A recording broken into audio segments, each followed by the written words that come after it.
হুজুর আমার বাঁচান। আরে হুজুর, এই আরে পা ধরতেছো কেন ভাই? পা ছাড়ো না। আরে হুজুর আর টাচ করেন না। এই তুমি দূরে যাও, দূরে যাও, দূরে যাও, দূরে যাও।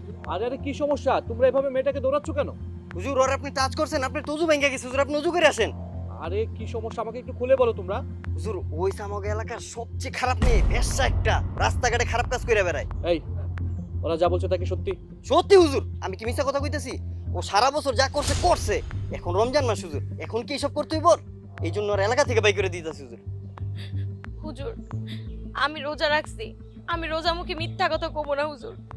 আমি একটা সময় খারাপ কাজে লিপ্ত ছিলাম, কিন্তু বিশ্বাস করেন আমি এখন কোনো খারাপ কাজ করি না। আমি প্রথম রোজা থেকেই ভাইবা নিছি আমি আর কোনোদিন খারাপ কাজ করবো না। 5 ওয়াক্ত নামাজ পড়বো, রোজা রাখবো, আল্লাহর পথে থাকবো। কিন্তু হুজুর এইসব কথা ওরা কিছুতেই বিশ্বাস করতেছে না। এরা সবাই মিলে আমার বাড়িতে বাই করে দিছে।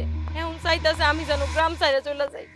হুজুর আপনি কোন, আমার বাপ মা কেউ নাই, আমারে যদি গ্রাম থেকে বাই করে দেয় আমি কই যাবো হুজুর?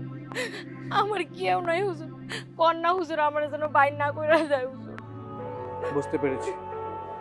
আসলে তোমরা যা করছো এটা একদম ঠিক কাজ করছো না। একটা মানুষ খারাপ পথে যেতেই পারে, সেজন্য তাকে যে সেই পথ থেকে ফিরে আসতে দেওয়া যাবে না সেটা তো কোনো কথা না, তাই না?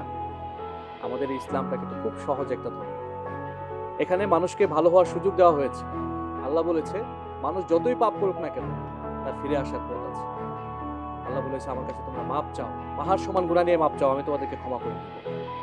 দেখো তোমরা এই মেয়েটাকে ভালো হওয়ার সুযোগ না দিয়ে গ্রাম থেকে তাড়িয়ে দেওয়ার চেষ্টা করছো, এটা একদম মোটেও ঠিক কাজ করছো না। আমার কি মনে হয় জানো, এই মেয়েটাকে একটা ভালো হওয়ার সুযোগ দেওয়া উচিত। আমরা তো মানুষ, তাই না? মানুষ মানুষের পাশে দাঁড়াবে, এটাই হচ্ছে নিয়ম। যাই হোক, এই মেয়েটা যেহেতু তার ভুল স্বীকার করেছে, ইসলামের পথে আসতে চাচ্ছে, ভালো হতে চাচ্ছে, তোমাদেরকে অবশ্যই তার পাশে দাঁড়ানো উচিত। আমরা সবাই মিলে তার পাশে দাঁড়াবো, কি বলো? তাহলে একটা কাজ করো, এই মেয়েটার একটা কর্মসংস্থানের ব্যবস্থা করে দাও তোমরা। আর যদি না পারো আমি তো আছি। জি হুজুর, আমাদের ভুল হয়েছে। আজকে থেকেও আমার ছোট বোনের মতো। বোন, তোমার যদি কোনো কিছুর প্রয়োজন হয় তুমি অবশ্যই আমারে বলবা, আমি তোমার হেল্প করব।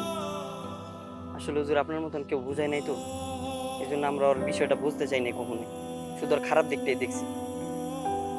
আসি হুজুর, আসসালামু আলাইকুম।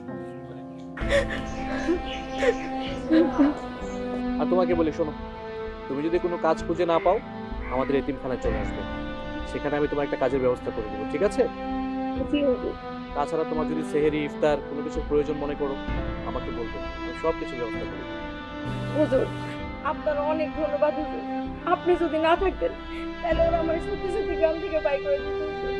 আসলে সবকিছু হচ্ছে আল্লাহর ইচ্ছা। আমরা তো মানুষ, তাই না? মানুষ হয়ে তো মানুষের পাশে দাঁড়াতে হবে, এটাই তো নিয়ম। হুজুর আজকে যদি আমার একটা বড় ভাই থাকতো আপনার মতোই করতো।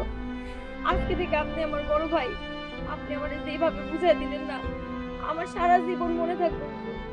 এখন থেকে আপনি যেমনে করবেন আমি অমনেই চলবো, আমি আর কোনোদিন খারাপ কাজে লিপ্ত হবো না। ঠিক আছে, তুমি এখন যাও তাহলে। আসসালামু আলাইকুম হুজুর। ওয়ালাইকুম আসসালাম। আল্লাহ মানুষকে কতভাবে হেদায়েত করে।